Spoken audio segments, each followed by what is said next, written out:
Just now, somewhere in the universe, a star exploded. There goes another one. In fact, a supernova occurs every second or so in the observable universe, and there is one on average every 25 to 50 years in a galaxy the size and age of the Milky Way.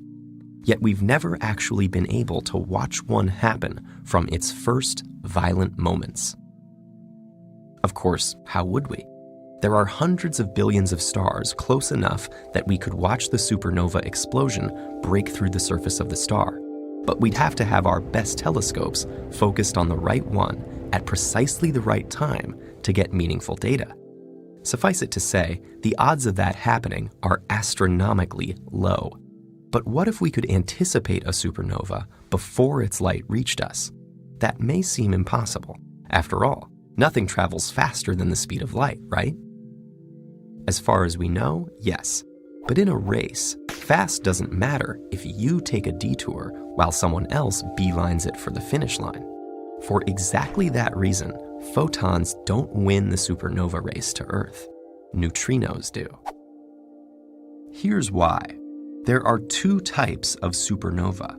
Type 1 is when a star accumulates so much matter from a neighboring star that a runaway nuclear reaction ignites and causes it to explode.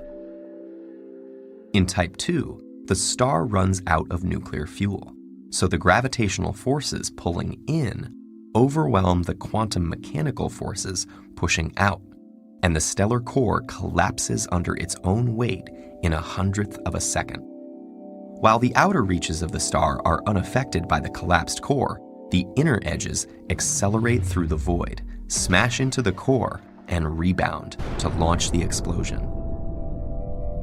In both of these scenarios, the star expels an unparalleled amount of energy, as well as a great deal of matter. In fact, all atoms heavier than nickel, including elements like gold and silver, only form in supernova reactions.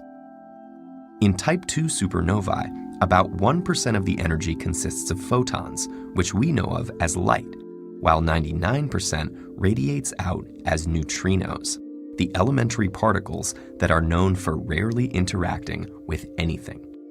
Starting from the center of the star, the exploding matter takes tens of minutes or even hours, or, in rare cases, several days to reach and break through the surface of the star.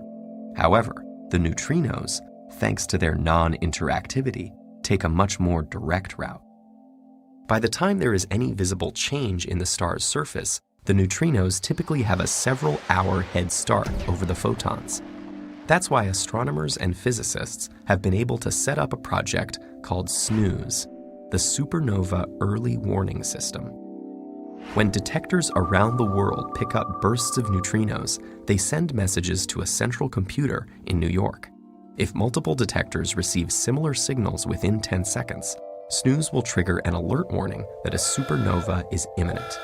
Aided by some distance and direction information from the neutrino detectors, the amateur astronomers and scientists alike will scan the skies and share information to quickly identify the new galactic supernova and turn the world's major telescopes in that direction.